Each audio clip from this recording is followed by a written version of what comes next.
All right, our next presentation is Jesse Kinalty, and he's a master instructor and the owner of Red Helmet Training Group, and they have a command training center in Rancho Cucamonga. He's a retired training battalion chief for the City of Calamasa Fire Department. Prior, he was a captain for 17 years with the San Bernardino County Fire Department, working in all areas of the county.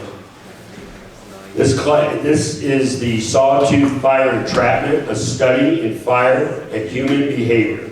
This class will present a wildland fire entrapment and burnover in which his crew was conducting structure protection and became trapped in a garage as the flame front came through. Jesse.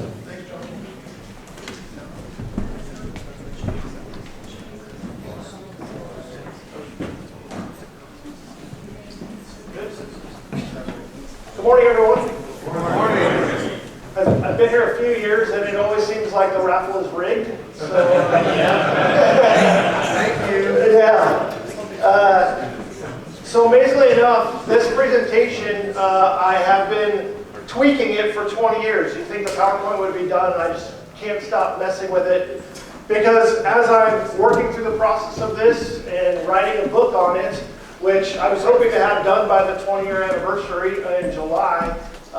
It probably won't be done, and I don't know if it will ever be done, because every time I turn around, I learn something new about the fire, or I learn something more about fire behavior, or human behavior, or myself. And I can't stop writing notes and thinking about how everything happened. And if you're familiar with this fire, this incident occurred 2006. The same year as Esperanza, which as a crow flies, Esperanza is not that far away from where the Sawtooth fire was. So this is going to be my presentation on what I'm going to be covering here, and a lot of it is going to be human factors driven. Normally a 2.5-hour program shrunk down an hour, so we're not going to talk about tactics. I'm just going to talk about our entrapment and how it affected us in the big picture. So the Sawtooth fire occurred outside of Pioneer Town, where you're going to Yucca Valley. If you're going to the river with your boat, you'll drive right through it, right? But other than that, it started up in the Sawtooth area above Pioneer Town on the backside of Big Bear. It actually started on July 9th. Our burnover occurred on the 11th before when the blow-up started. But on the 9th, it was caused by a lightning strike 2 days before. Most of the resources up there, pretty rocky terrain, aircraft and hand crew show before it got outside of the containment lines on the 11th.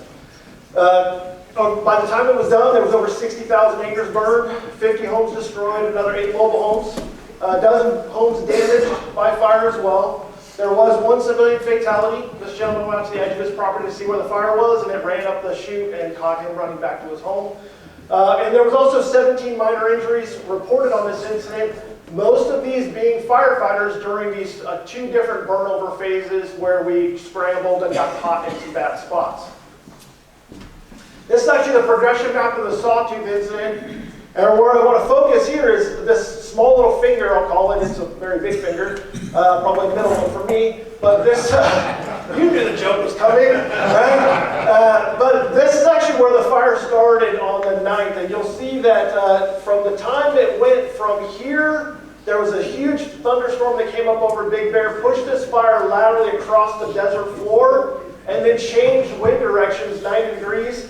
All of this spread on the 11th, went from 655 acres to 37,000 in a 12-hour period, in that one burning period.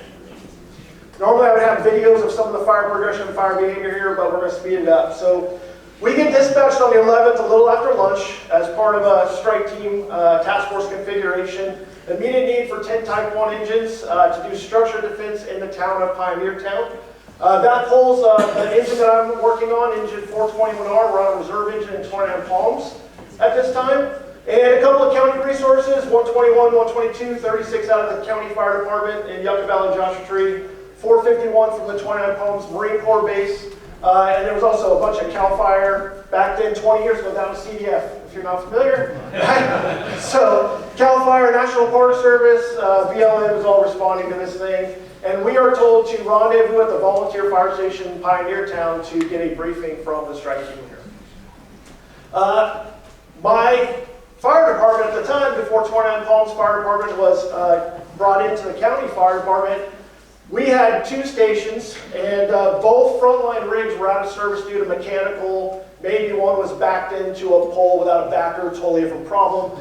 But 2 of our frontline engines were out of service. Both stations were on the reserve rig, so we didn't have an engine to send to this fire. The day before, they were putting a strike team on paper, possibly, and the county fire department contacted our fire chief and asked, if we give you a rig, can we staff it? So the day before, on the 10th, I went to pick up this lovely piece of apparatus, engine 122 Bravo or 36B or whatever it was at that time. But we picked up this engine, brought it back to the fire station. I gave it to the crew. They started going through it and putting on tools and getting it ready to go, possibly. At this time of my life, I was the operations and training captain, so I drove around in a pickup truck. I wasn't on a fire engine normally, and I didn't think much of it. Gave it to the crew, and they started checking it out. Engine 122 Bravo is a 1980 American France. It's actually an FD&Y spec, so it's got a 2,000 GPM pump, but 500 gallon tank, minimal tools, and open cab. The crew for the fire at this time was me. I had about 15 years of experience in the fire service. A couple of seasons with BDF on the San Bernardino, Cal Fire, did some dozer swamper time. So I had enough wildland experience to get me in trouble, apparently.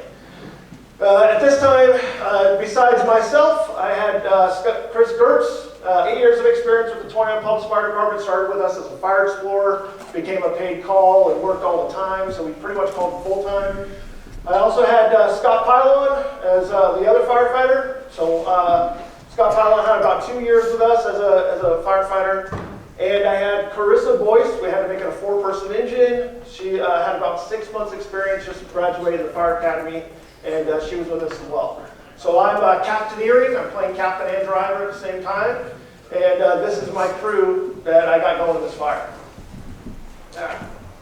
There's definitely lag in this one, like we were talking about. Huh? This is what it looks like in Pioneer Town when we arrive.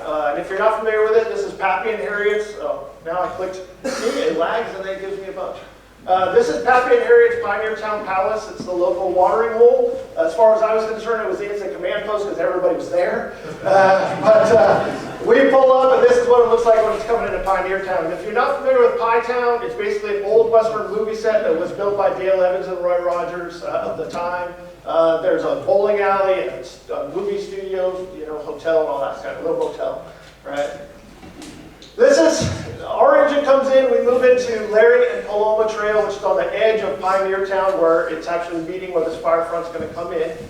And we received a briefing from Battalion 137, who is our strike team leader, and it's basically that even though we're 2 days into this fire, we're really in the initial attack phase, or what we call that IA, independent action phase.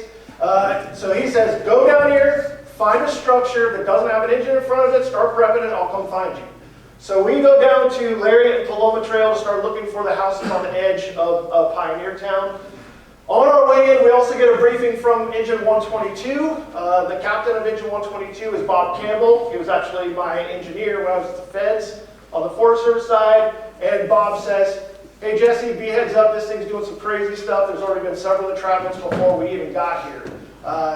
There's more of a story to this. Brian Scott, BLM captain, gets trapped in his vehicle, climbs in the back seat to deploy a shelter. 3591 ends up in a makeshift safety zone and some other stuff. And in the normal presentation, I got video and some other comm stuff. But this thing's doing some fire behavior that even Bob, me being with him with the Feds, is like, hey, be heads up, this thing's actually doing some crazy stuff.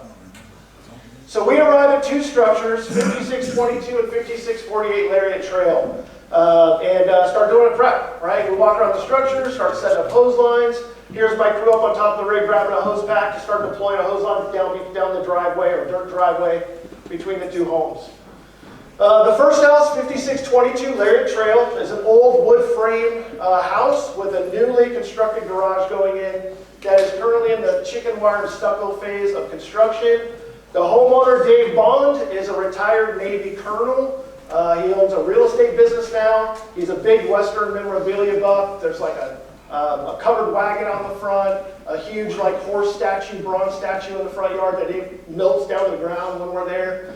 But there's a Ferrari in the dirt driveway and some other car, I don't even know what it is, it's really weird. So Dave meets us around.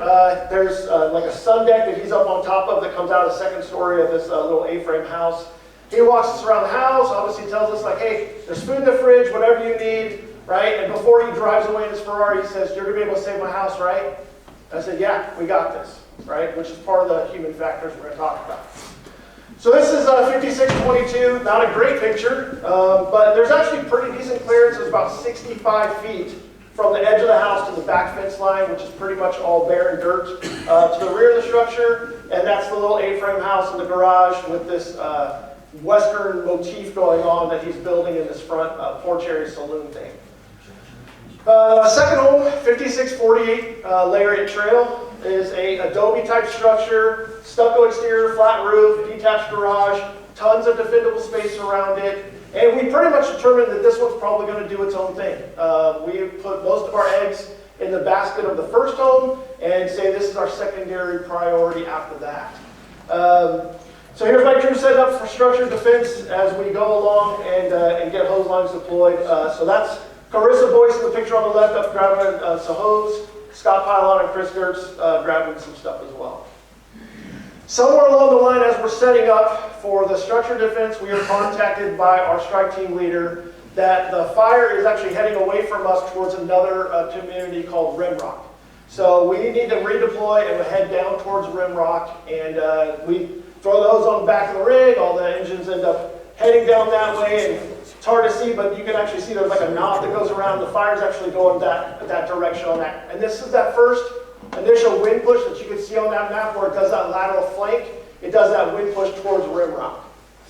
On the way to Rimrock, we are actually cut off by fire. It is crossing Keys Road where we're actually going to access, and we're not able to get to it. So the units coming from Victorville and Apple Valley end up going that direction to do Rimrock, and we are told to head back towards Pioneer Town to the structures we were at originally. So this is what it looks like. We're all staged here. At this point, there is a Type 3 strike team from CAL FIRE Riverside. There's a dozer still loaded on the low boy that's offloading. And it creates this huge traffic jam. This fire comes at us so quickly that the crew that I have on top of the rig watching for the fire is scrambling off the rig 30 seconds later. And now we're all trying to leave the area with the dozer in the front of the Congo line trying to get out of there. Like I said, we're unable to reach Rimrock, so we're told to return back to Pioneer Town. As we're coming back into Pioneer Town, while we were set up at the first structure, I was kind of walking the crew through the plant. And it's very rocky outcroppings, and I kind of told them, like, hey, it's kind of flanking us. We're probably not going to get too much. We're going to get the flank. And if it comes around this way, it's going to skunk around. It's going to be pretty slow and all that. As we're coming back into Pioneer Town, all those rock outcroppings that we were talking about before, the fire is shooting across all of them. And I look over at Scott Pylon, who's sitting in the captain's seat, and I said, well, that's a problem. All those rocks are now on fire. Right? So it's kind of like an inside joke between me and Scott about Scotty P about how rocks burn. We get into Pioneer Town. This is what Pioneer Town looks like now. That flank of fire has all become the head and rotated 90 degrees, and it's a flank of fire as long as you can see across the entire desert floor, moving quickly at a very fast rate of spread coming at us. So we go back to the 5648 Lariat Trail. I back the engine in. We start deploying the hose line off the rear tailboard again, and Firefront's only probably a couple minutes away at this point. The crew gets the hose line down, starts calling for water. Again, I'm playing Captaineer. Go to the pump panel, and I can hear them calling for water. And then I can hear them calling for water again as I'm setting up. And then shortly after that, I can hear them screaming for water. And I know they need water right now. I look down the driveway. There's these huge flames rolling over the top of their heads. I don't have water to the nozzle. I said, forget it. Let's go. Let's go. And I call them back up to the engine because I can't get water to the nozzle before the fire hit us, and there's no way they're going to do anything now. So the sequence of events that actually occurs here, I'm unable to get water from the pump down to the nozzle, right? Click. I go to the rear of the engine, and the fire lays over, starts actually catching all the brush in between the two homes on fire. The ember cast is coming in. So I tell the crew, load up, we're out of here. And I go to the rear tailboard of the engine, I'm trying to disconnect the hose from the gated Y, and it seems like the hose threads are just like 2 feet long. I'm threading it and I'm threading it as the smoke starts to lay over. And I said, screw it, let's go. And I'm just going to drag the hose line down the road behind us. Crew gets on the engine, we get ready to get out, I get in the driver's seat, and the engine stalls. I'll come back to that in a second. At this point, if we weren't screwed before, we're definitely screwed now, right? There is definitely a time like here. Let me do this again. All right. So at that point, the crew is ordered to take refuge in the garage. I figured we did talk about it when we were there earlier. If we get stuck here, I'd rather be in the stucco garage than the wood house. So we actually started heading there. Back then, we called everything safety zones. So I said, we're going to safety zone. But we all got in the garage and make entry into the garage. Unfortunately, even this stuff that I'm talking about isn't as simple as I'm discussing here, because the reason why it wasn't that simple is a small little thing called human factors. This is my son Riley. This is how old he was during the Sawtooth turnover. He's 20, going on 21 now. And I am standing at the pump panel, just like this little kid, trying to figure out where the throttle is. This isn't our fire engine. We borrowed it from another fire department last minute. I wasn't expecting to take it anywhere. Matter of fact, I went off duty that morning. I was going home, right? So when I was going off shift that morning, the crews that are coming in, right, they're coming in, they're like, what's up with the red engine out there in the apparatus bay? Because 29 Palms had lime green, yellow fire engines, and County Fire had red. And for us, all it was a great joke. Like, oh, you haven't heard County Fire takes its order tomorrow, pack your shit, you're on fire. Amazing how that came to fruition later on. So I wasn't expecting to take it anywhere. I wasn't expecting to do anything with it. I get a phone call at about noon that says the strike team's going out. I showed up too early.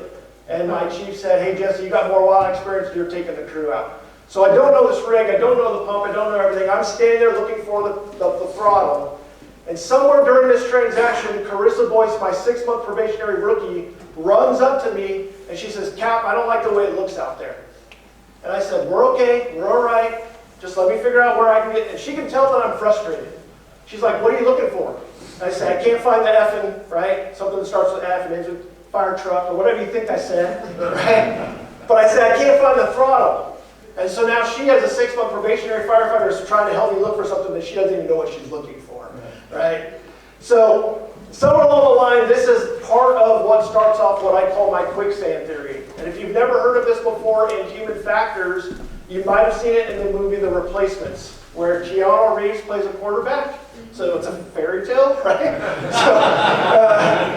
But Keanu Reeves plays Shane Falco, and somewhere during the time where they're in the locker room, right, and they're talking about, we need to face our fears. And Keanu Reeves to Gene Hackman, who's playing Coach McGinty, says, quicksand. Right? And he says, describe what you're talking about. He goes, I make one mistake, and then another, and another, and the more I try to fight it, the more I sink. The faster I need, right? So I can't get the hose threads off the engine. I can't find the pump throttle. And the engine didn't stall because of lack of oxygen. The engine stalled because in a 1980 American LaFrance, between the captain seat and the engineer seat, there is a power transfer valve, right? The PTO to take it out of pump. And behind there is an emergency kill switch. And they both look very identical, and you pull up on them. So I reached back to take it out of pump. I pulled the wrong lever. As soon as I did it, I knew exactly what I did. And I said, well, now I got to get out there, open up the cowling. There's a lot of stuff just to restart that rig. Yeah. Other things that we kind of talked about here is I didn't use the term fire shelters. I said, we're sheltering the garage, we're going to the garage. In that engine cab, there's conversations going on in the back between Chris Gertz and Carissa Boyce. And they're actually pulling their fire shelters out right then. And Carissa climbs over the engine cowling as we're getting ready to leave, lands in the lap of Chris Gertz. They all disembark on the captain's side, and as I run around the rear tailboard, all 3 of them are tugging at their fire shelters. Embercast's coming in, windy as shit, right? Every fire shelter drill you've ever done, and a not really great place to deploy. I said, no, we're going to the garage, we're going to the garage. As we're running to the garage, Carissa Boyce trips and falls. It's actually another normal human factor thing. Her brain is trying to run faster than her feet. So she trips and falls, and it was actually one of the coolest things I've ever seen because Chris Gertz grabbed her by her web gear and stood her back up as he was running. At least that's what it looked like to me. Now she's tiny, right? But he literally picks her back up and throws her back up into a walking stance. And she's running. She goes another 10 feet. She trips and falls again. I'm like, just leave her. I didn't really say that, but that's what I was thinking in my mind. So, yeah, I was a great captain back then. Yeah. She trips and falls and all that kind of stuff. The big one that always sticks with me today is as we were exiting the garage, when this garage was burning down around us, we are exiting through the window, and there's a 4-foot pane of glass and 2-foot slider windows on both sides. And instead of opening up that pane of glass with everything that we had tools-wise, we could have broken that glass. We were trying to crawl out that 2-foot slider window. And I would like to say, as a good captain, I was the last one out. I was 3 of 4. Scott was behind me. And as I was going out, my web gear is getting hung up on this window. And I'm trying to turn sideways, and he's throwing my feet out and climbing over the top of me and everything else. And I think back on it, this dimmer drill that we're doing in this structure, going, why didn't we just break that 4-foot pane of glass, right? So this was my ultimate dimmer drill for me. So let's go back to the bigger picture of what's going on inside. So now we're inside the garage. I get on the radio and I notify my strike team leader that we've taken refuge inside the garage of the house. Chris actually comes up on the radio. It's Chris Norton, actually. Chris actually gets up on the radio and he is like, Jesse, what house are you in? I don't know the address. I don't know the street name. We bumped around a couple of times. And I'm like, I don't know. It's the house we were at earlier before we moved to Rimrock. And he's like, okay, let me try to figure out where you're at. I'm going to come find you. And it started to get a little punchy on the radio back and forth between me and Chief Norton. And so this time I'm like, Chief, we're okay. We're in good shape. We're going to take shelter. We're going to just wait for this fire front to come past us, and I'll keep you informed. He's like, okay. Almost instantly after I told him we were in good shape, we were in bad shape.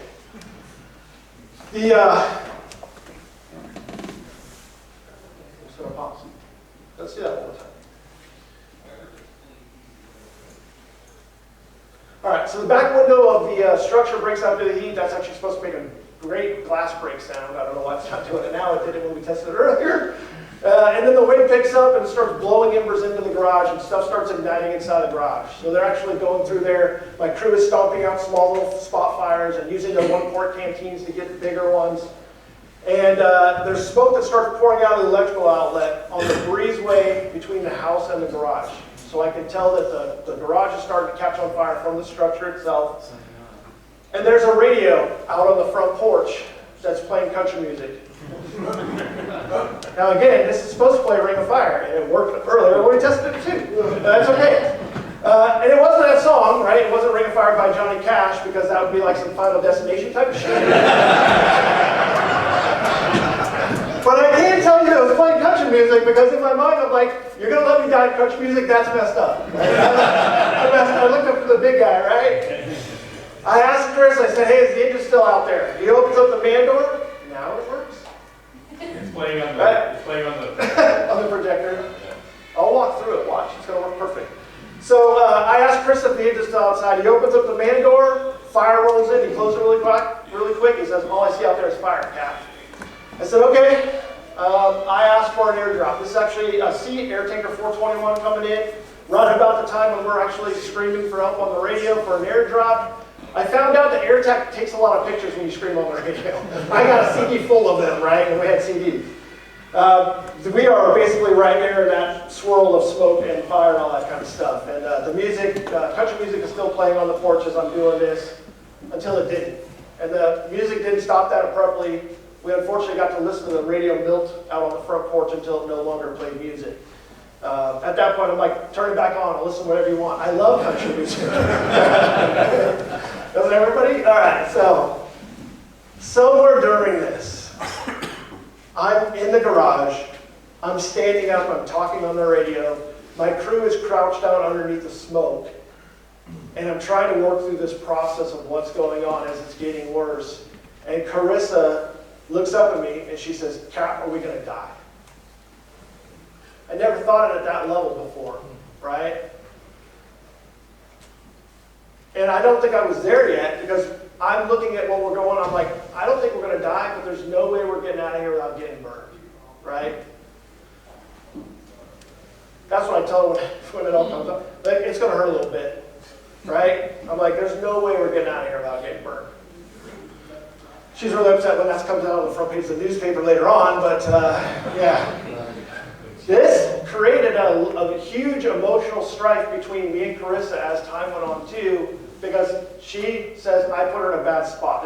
There's a lot of healing that has gone over 20 years between me and Carissa. I actually just wrote her a recommendation letter for her master's program the other day, when it's really weird because for 5 years we didn't talk. So there was a lot of stuff that's gone on. Anyways. So we exit the garage. We get out of the garage, we climb out through that window. This says we break out the window. I don't even think we broke it. I think we slid that 2-foot slider window open. And me and Mr. Otherlandon were discussing this, me and Jeff were discussing this earlier. It's amazing how even the four of us, all of our stories aren't exactly the same. Over time we've tried to get it all together. But I don't think we broke out the window. I think we slid it open. Fire's still all over the place. There's propane tanks blowing up in town, all kinds of stuff. But luckily, the engine is still intact. We're able to get it restarted and drive away. This is what the house looks like afterwards. This picture was taken by the neighbor directly across the street, who sheltered in place in her home in her bathtub. And she said she took this picture right after we drove the engine away. You can see that the house is well involved. The garage is just starting to take off right there. So we retreat back to Fire Station 38, the volunteer fire station in Pioneer Town, and there are several firefighters and civilians being treated for burns, smoke inhalation. Several of them are transported to the hospital. When we showed up, there's ambulances everywhere, all kinds of chaos going on. But several of those firefighters included Carissa Boyce. She actually sustained some 2nd and 3rd degree burns on her neck as we were trying to exit the structure. She was the only one that got burned, and part of that distance between us is because she's the only one that got burned as well. She was in the hospital while we were still doing structure defense 2 days later. So she goes to the hospital and we ship her off. At that point, we're told, hey, start going back and start looking for structures that are on fire and start doing your job again. So of course, what do we want to do? We want to go back to 5622. So we go back to 5622, it's completely to the ground. 5648 Laird Trail, our other structure that we had, is still intact. So we actually make entry into the garage. The garage is on fire and with some limited tools. There's Scott and myself, I'm talking on the radio there. So we make a good save on this structure, which was our second one. On the other side of us, 5606 Laird Trail, there's a big workshop that's on fire, but the house has some stuff going on that we ended up putting out. There's a bunch of railroad ties that make up the fence, which are all burning. Yeah, great stuff. So we do some work in here too. That's my engine crew going into 5606 after we were done with the other one. And we do another good save there. But the one house we could not save is the one that saved us. So when we look back at 5622 later on, that's the remains of that house that we were in that saved our lives. Even though I told Dave Bond that we were going to save his home, right? So this is actually the garage in the forefront, the house is in the background, and the window that we climbed out of is actually right here on this side. It's very hard to see in this picture, but there's a hose line that goes here that's all burned away. The nozzle is all burned up right here at the end of this driveway where this fire came from. Damaged the engine, we melted some paint, some marker lights, pump panel lights, all that kind of stuff. The best part about it wasn't our engine, but handed back to San Diego County Fire. Sorry about that. It's actually the reason why when I became a county fire employee, they said, your fire station's Adelanto. So yeah, that was what I got back in return. But that's the engine damage that we had, the nozzle that I still have at Red Helmet Training today in the glass case, right? So lessons learned. I don't have time to go into a ton of stuff. I want to hit the human factors thing, but one of the things I did when I got done with this incident is I shortly after started taking the Master Instructor series. And I started learning about the way we learn and why we learn and how we learn. And one of the things I came up with was a small little drawing on how this stuff connects. And I got a graphic now, but the original drawing was basically a little bit of a fire and a person for human behavior and strategy and tactics with a firefighter in the middle of it. But when you start looking at the whole scope of this is fire behavior and human behavior affect each other. As the fire behavior changes, so do we. As the tactics change, so do we. All of these have this huge connection and they all connect back and forth. between the people in the air-conditioned ICS trailers outside to the ones on the fire line, human factors affects all of it, right?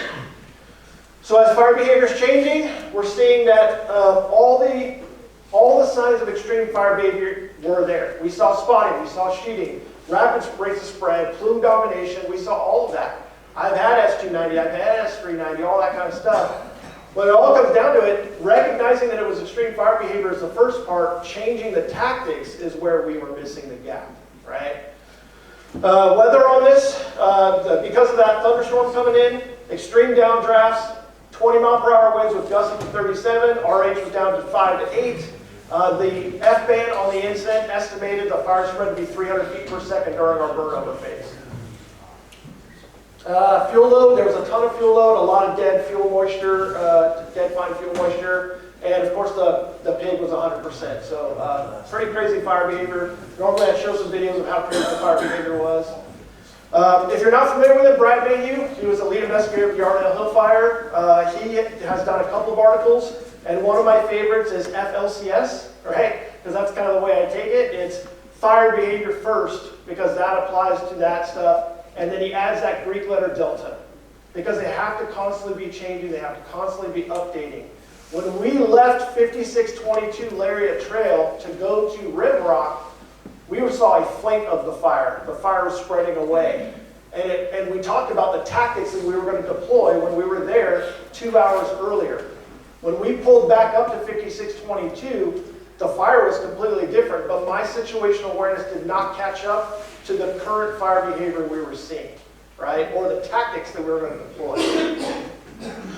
Again, normally I would get a lot more into tactics. I would talk about how even my structure defense training kind of failed me, right? Structure defense training, we'd see a house with boxed-in eaves and plenty of clearance and everything else, and they say, this one's a winner, and then they go, look at this one, covered in trees and brush and everything else, and there's no driveway, this is a loser. Well, it's way more gray than that, right? So I think that there was some stuff that we usually talk about there. But I really want to dig into this when it gets to the human behavior. And part of it's complacency. That's a small, little, easy human factor thing, right? But complacency doesn't come from Carissa. She's a 6-month rookie firefighter. She's not complacent yet. I've been to fires. When she came up to me and she runs up, she says, Cap, I don't like the way it looks out there. I disregarded it. We're fine. Calm down. We're okay. She was probably the only one seeing the fire for what it truly was, because either we were task saturated, overloaded, finding a throttle, or just complacent to what was really going on, right? So when we got there and I saw Dave Bond, he's like, you're going to be able to save my house? I've saved plenty of structures worse than his. In fire behavior, very similar in the beginning phases of this. I was very confident, we got this, no problem. Thanks for the sodas in the fridge, right? That's where I was. Unfortunately, not only does this actually affect your human behavior, in your slide carousel of the recognition, prime decision making, the way you make decisions, when you save houses, yeah, we're doing a great thing, but you're also building a slide carousel that you've saved houses under extreme conditions, and it actually builds up a false win scenario where until you've actually lost a house under those same conditions, you don't think it's possible, right? So more experience equals complacency. The more that you have that, you have to be a person that actually be able to fight that. And another one of the things that I actually got after I was through this presentation and this event, I started thinking about every day when I go to work, could this happen, right? And if I had to tell my wife, Katie, like, hey, I'm going to work today and there's a chance that I might not come home, how long do you think she would let me do this job, right? Probably not. So as I was taking the Master Instructor series, we actually had to create a training video, and the training video we created, really cool. It's on our YouTube channel, but it's called The Grim Reaper Rides Along. And you see the guys get actually tapped out for a structure fire. They're going out to the engine to get on the rig, and right about that time, the captain asks the firefighter, he says, hey, where's the ride along? He goes, I don't know, Cap, I think he's in the pooper. And a second later, you hear the toilet flush, and the Grim Reaper walks out of the station, gets on the engine, gets in the jump seat, hangs the sickle out the back window. Our job every day as firefighters, as training officers, everything else, is do our job the way that we need to do it to keep the Grim Reaper from doing his. Right? So that's some of the stuff that, sorry, that's how my brain works. I'll apologize up front. Tangent number 25 for keeping track, that's the way I teach class. All right, so we go back to that situational awareness thing, right? And this is where I was talking about. Carissa spoke up. She said something. I just didn't listen, right? And the whole time, what else was talking was my gut. This is bad. This isn't going the way it's supposed to go. All those types of things. You've got to listen to this stuff. The situational awareness, though, this is a fire whirl we saw about 30 minutes prior to our burnover. We saw this huge fire whirl, and I wasn't going, man, that's some crazy fire behavior. We need to look at our tactics. We need to look at how we're doing things. We need to look at better TRAs, which we didn't have back then. Whatever it is, right? We saw this. You know what I thought when I saw that? That's bitching. Yeah. Right? And I said, Scott, get a picture of that. That's why we have a picture of the presentation. Thanks, Scott, for getting a picture. I wasn't thinking what I should have been thinking as that officer on this rig is that is going to kick our ass in 20 minutes. Right? I thought, get a picture of that. If there's any fire behavior on scene that causes you to take out your camera to take a picture, put your phone away. That's what I'm saying. Right? Let's look at the psychology of an entrapment now. And this is actually not firefighter land. This is actually cop land, so I'm going to apologize. But this is actually studies from police officers being involved in gunfights and shootouts, right? And some of you have probably seen this study. But you have that fight or flight. You have the sympathetic nervous arousal system that goes on. Your brain is not in charge of the conditions that you have going on, right? Large release of adrenaline, heart rate accelerates to 200 beats per minute. Studies show that you start to lose your fine motor skills at about 115 beats per minute. That means it becomes difficult to disconnect a hose from a gated wire on the rear of an engine, right? 175 beats per minute, you start to lose your near vision, your forebrain shuts down, and your midbrain takes control, meaning you're no longer making rational decisions. Rational decision making goes out the window, or doesn't break a window to climb out the window, right? And I know what you're all thinking, no, I did not get to stress that arena, right? Maybe close, right? But these things that happen on this stuff as you get this oversaturation of that fire behavior and all that stuff, fire behavior affects human behavior and so forth. Other stuff, near miss, right? Your sympathetic nervous arousal also starts shutting down other parts of the way that your body thinks and does stuff, right? So 85% of the officers reported diminished hearing, 16% intensified sound, especially in the dark. That should say especially if it's country music. Tunnel vision, heightened visual clarity, autopilot, slow motion, temporary paralysis, and then memory loss for parts of the event, and 25% remembering something that did not even happen. Like I said, me and Jeff were discussing this earlier, and he's got great stuff to talk kind of about his stuff too. But all four of us do not have the exact same story of what actually occurred on this incident, right? And I keep trying to figure out what is actually the truth, and I probably never will. So how are we affected on this? Again, memory, focus, concentration, we're all severely impacted. Trying to remember common terms. I remember it was the very first time in my career that I actually had to think about what I was saying on the radio and force myself to slow down and walk myself through what I was saying on the radio. But trying to come up with basic terminology to get an airdrop was a struggle. Trying to come up with where we were on what address, what street we were on. All of that stuff was very difficult. The other big part of this is a lot of times our brain only locks into one solution. We go through what the options are, we go, that's the solution, we pick it, and unfortunately we do that until it either works or it doesn't. We don't, as much as we talk about PACE plan, our brain locks into the primary plan most of the time. Okay? So putting it all together, the weird thing is, a lot of the stuff I'm talking about today, I didn't even understand at the time. We were actually on this incident, and about 3 days later, this fire gets taken over by a Type 1 management team. I don't remember what team it was, where they came from, but I know that there was a transition from the state to a Type 1 team, and the Type 1 team comes over, and normally they would shadow for a day or whatever, an operational period, and when they're coming in, they're like, oh yeah, we've already had several burnovers, we had people go to the hospital, all those types of things, and they said, have those crews been through a debrief yet? Nope. So we're down in Morongo Valley, getting ready to do structure protection down in Morongo Valley as the fire's coming down into Morongo. And all of a sudden at 11 o'clock in the morning, we're getting called to report to the incident command post at the Upper Valley High School. And so at first when we all get together, we're all rendezvousing, we're all getting pulled off the line in the middle of a firefight when the fire's really close. We're getting together at the rendezvous point and who was swimming in somebody's pool? We're doing that, right? Why are we going home right now, or why are we getting pulled off the line? So we get pulled off the line, we end up showing back up to the high school, and they put us in a room, they put us all through debriefing, And I get to tell my story last, and I was the closest one. I was killing myself, I guess. So we all walked through that. There's a lot more story to that too. And then right after that, we end up going and talking to basically an interview panel to put together the 72-hour report. The stuff that I'm talking about today isn't in the 72-hour report. Not because I was trying to hide it, not because I didn't want to tell anybody, it's because I didn't understand it all. The stuff about the engine stalling and me pulling, I didn't even I was like, how'd the engine stall in the first place?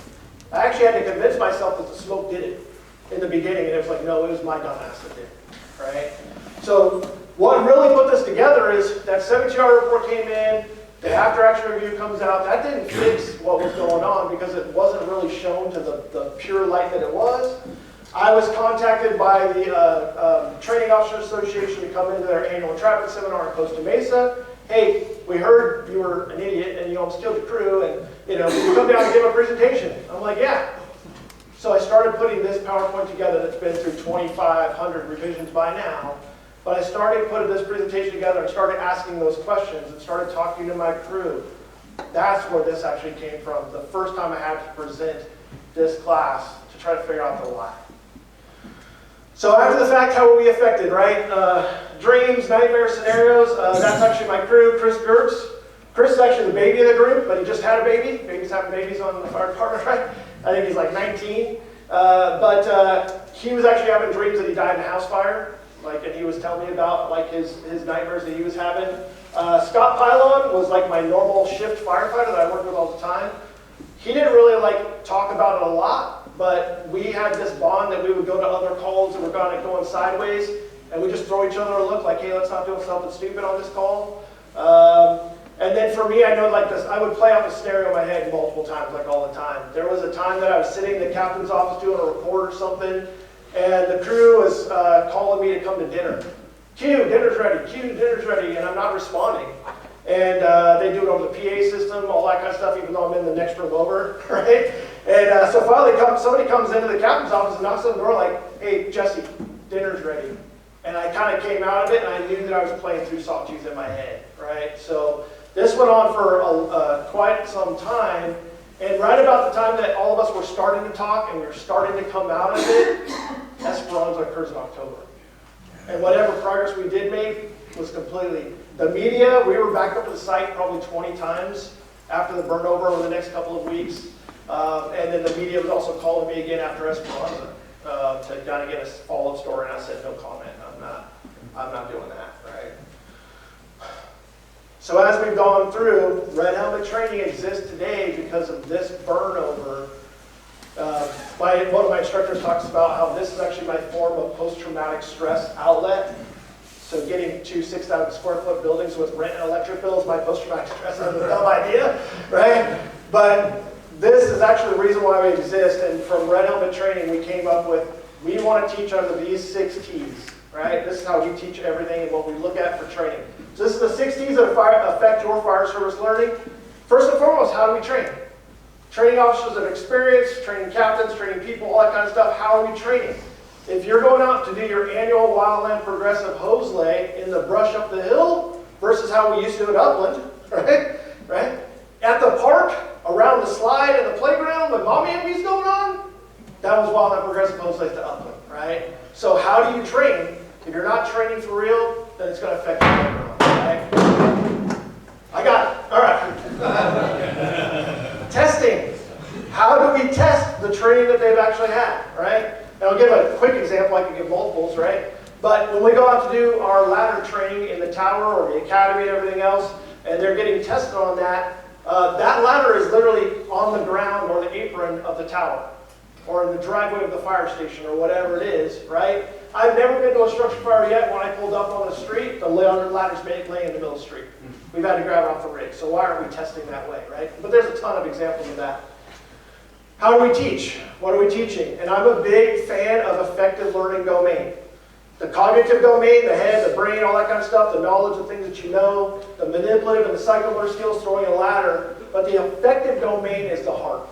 It's the stuff that actually affects how we really operate out there.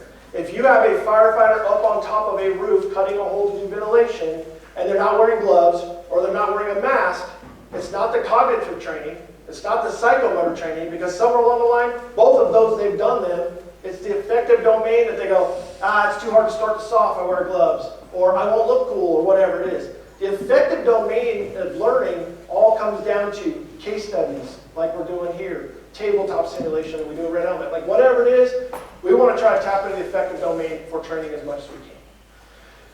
The big three that actually affect us, tradition. There's a lot of culture, there's a lot of traditions that we hold, things we've always done, definitely affects the way that we learn in the fire service.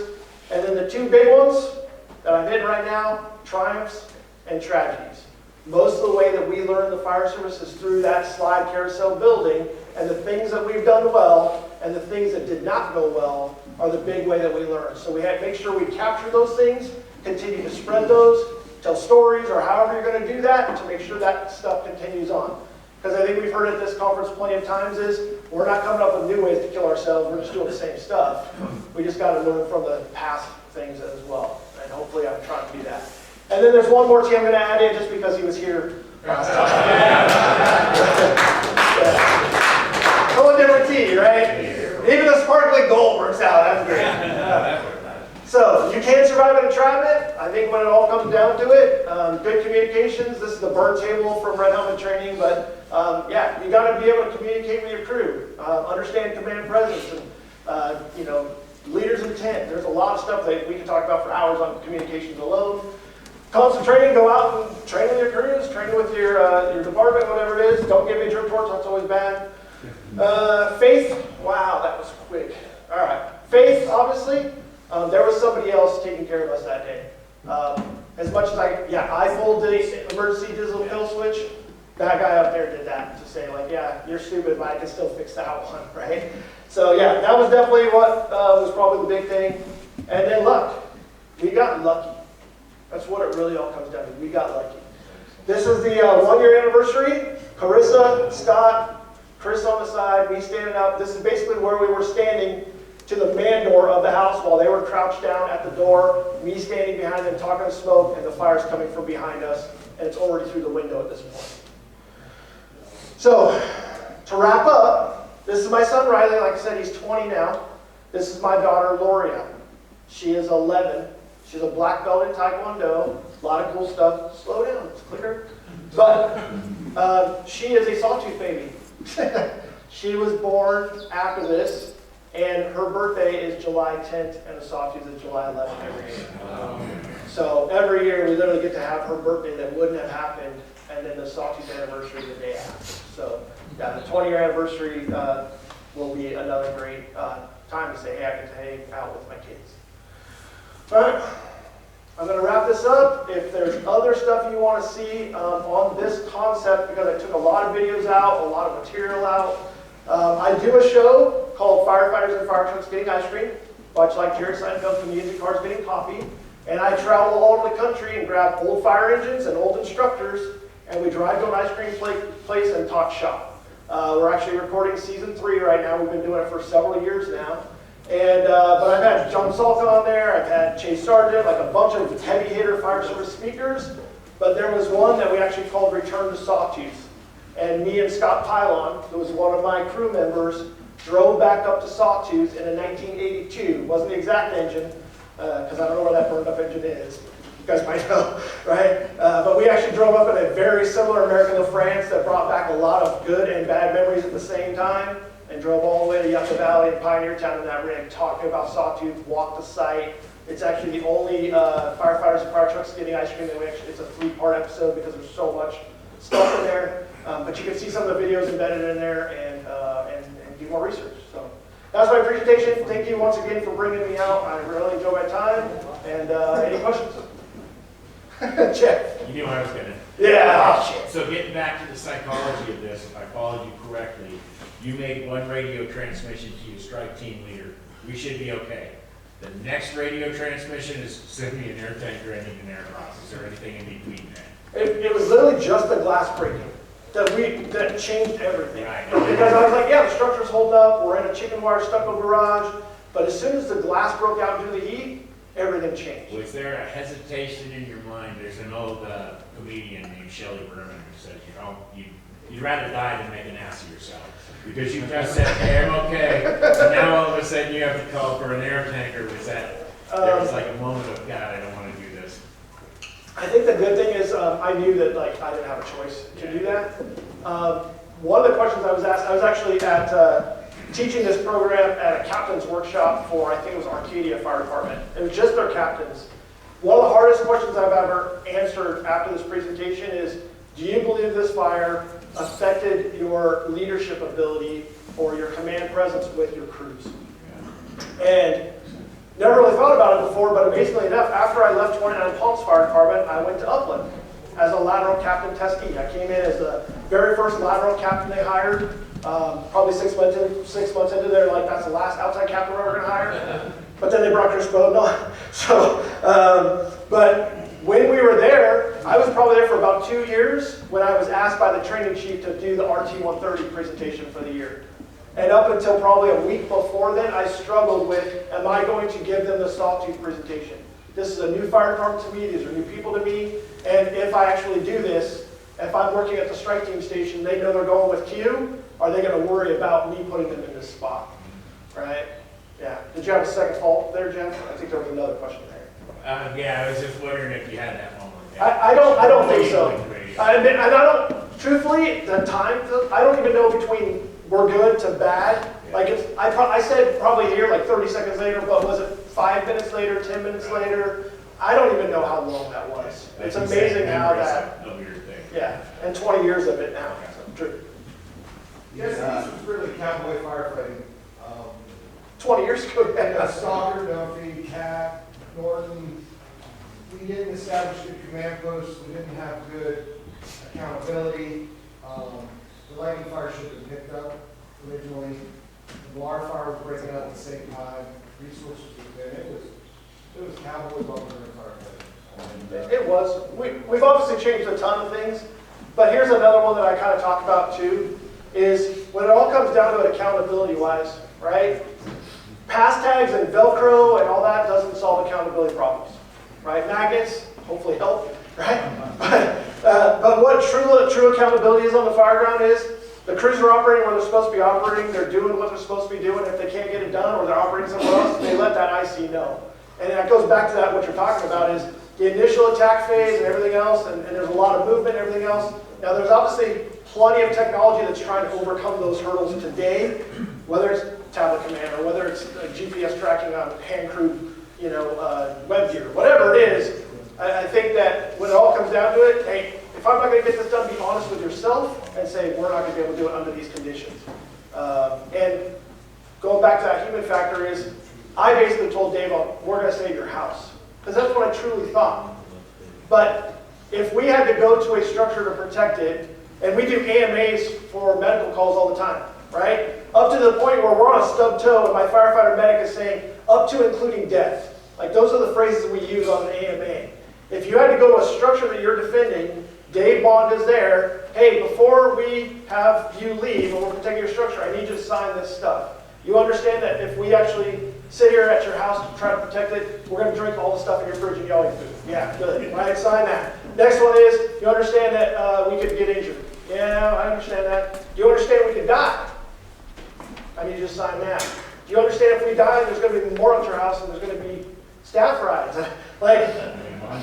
Yeah, right? And I don't want to steal the thunder away from the Esperanza presentation that's coming today, right? But yeah, when you go to Esperanza, that house isn't rebuilt. Yep. The house where Steve Rucker died in San Diego, the owners sold that home 3 weeks later. Nobody wants to live in a house that somebody died on their front yard, right?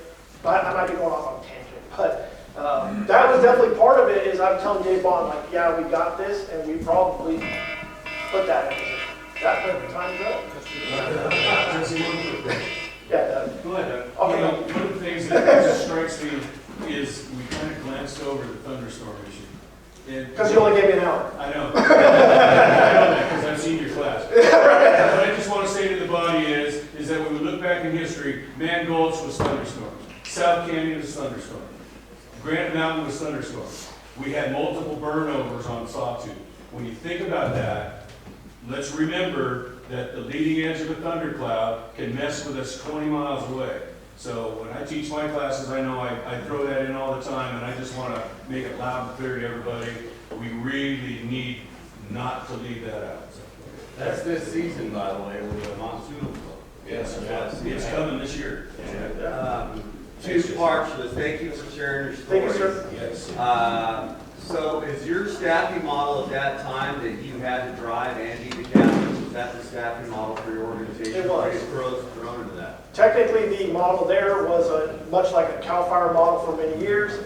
The engineer, who most of the time was like a 26-year-old kid, Right. the engineer was captaineering, and I was, we called them the engineers captaineers, and myself, I was a chieftain.